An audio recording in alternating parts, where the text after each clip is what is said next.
سائلك وهرية تلدون كمانتا وحويا وكبر دائر وي شيخ أبو دلحو وحي لها السلام عليكم ورحمة الله وبركاته وأنا هاي قبر ترتافر لا تنسى ضد وأنا كنت لجرا إن أنا نقول سنين بجيبي سبا وحقول لي هذا أنا البابدي سجراعين كنت لجرا بيلها وايو وأنا أركي دبك يرفاتك يهلاك يمسيبوينك عيسى هويوينك سوماليين يجي المهتشيدي برفكاسي يجي أو متقنا كليجو تجي يمحنكو إرادة ماله عافماتك meel walba hooyo ayaa kaligeed ku balanbalsan marka dhibaatooyinka markii aan arkay baa naftayda la shawreeyay waxaan arkay baalka gurka la yiraahdo iska bada gabigiisaba marka waxay leedahay hadii aan iska daayo maatar weyn ayaa idaafaya madami baan suganahay xaalkaygu muxuu noqonayaa maxaad leegula talin lahayd walwalka weyn baa ayay leedahay fadal mashkuuran ajra بسم الله الرحمن الرحيم الحمد لله رب العالمين والصلاة والسلام على رسول الله صلى الله عليه وسلم. ما بعد سائلكم وحكم بالله سؤال شعاوة وهو الرئيساء وحكم بالله إن الجبرير وأفر لباسن سنجرت إمام الشافعي رحمة الله تعالى عليه وحويري مررت بامرأة عجوزة وعمرها 21 سنة haweenay weynaatay oo 21 sano jirta baan soo maray wiil saa'ilkan wuxuu leeyahay gabadha waa gabadh yar 24 qof yar ma aha waa qof weyn wey waa gabadh weyn wey taasi horta waa qodobka koobaad oo qofka da'diisu mar walbaba in uu ogaado inuu weyn yahay waxbaa ku dhisma taasi waa qodobka koobaad gabadhaasi yar agteedasa ka weyn waxay tilmaantay oo tiri ma doonayo aslan inaan guursado albaabka guurkana aan furo waana waxaan ku arkay oo mashaakila shaytaan baa u sheekeeyey gabadha waswasa shaytaaniya ayaa dhagaha wax oogu sheegay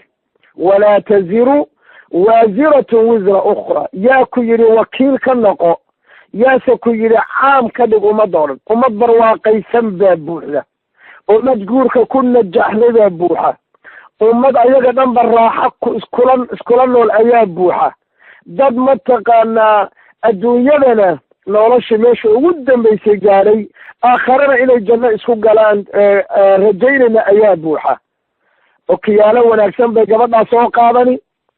shaytaankana waa iska naari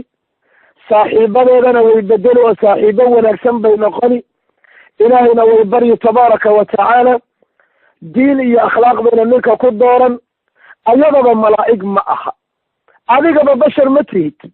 adigaba malaa'ig ma tihid afwan bashar baa tahayo malaa'ig ma tihid meeqa dembi baad leedahay meeqa khataabaad geli kartaa ma laga yaabaa ninka ugu wanaagsan caawa haddii lagu guuriyo inuusan ku dhaqan karin ma laga yaabaa waxaan su-aasha caawa saa ugu jawaabayo waxaa weeye marar badan qofka waxaa u sheekeeya shaytaan wuxuu dhahaa iska da laakiin awel shahwadii kugu abuurnayd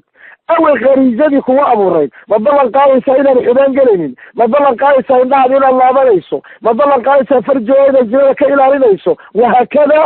awel naf iyo shaytaan soo kuwa kula socda ma aha khulaasada waxaan ku leeyahay adeer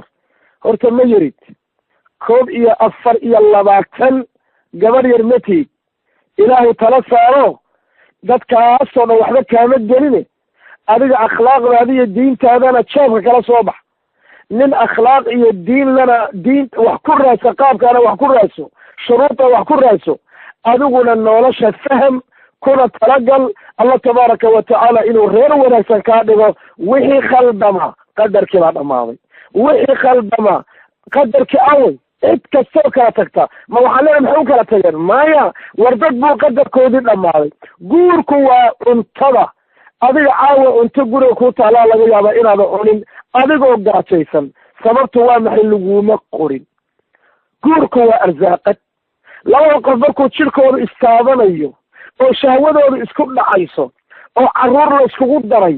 ama aan la iskugu darin iyo inta ay wada joogayaan waa arsaaqad qoran ee arsaaqadaa qoran dhankaaga iyo dhaxdaada ka galo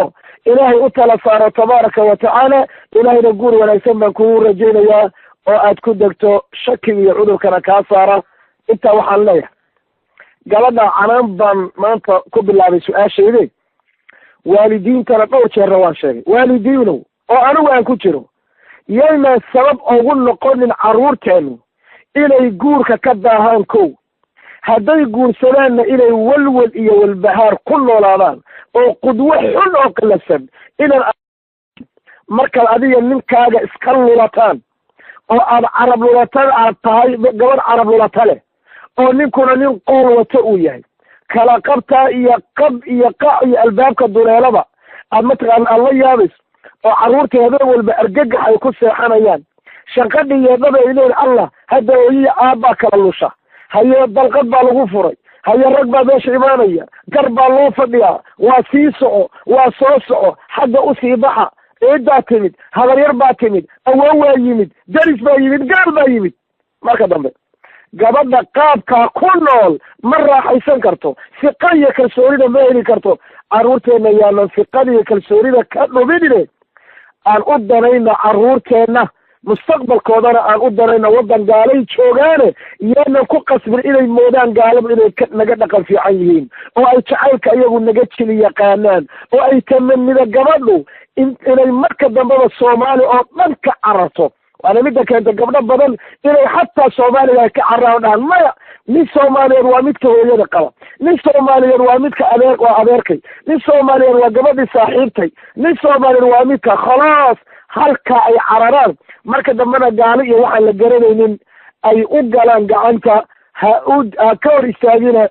wanaagga iyo sharafta alle uu siiye qofka muslimkaa cumuuman, uu siiye qofka soomaaliga khusuusan, uu sii siiye qofka mutadayinka ah. carruurta waddan gaalay joogaana aan ku caawino jiritaankooda iyo raaxadooda iyo mustaqbalkooda inaan anagu hagaajino guryaheena si aanu ugu noqono alqudwa alxasana. ilaahayna tabaaraka wa tacaala waxaan ka baryaa mar labaad iyo mar saddexaad inuu reeraheena noo wanaajiyo. wallahu aclam.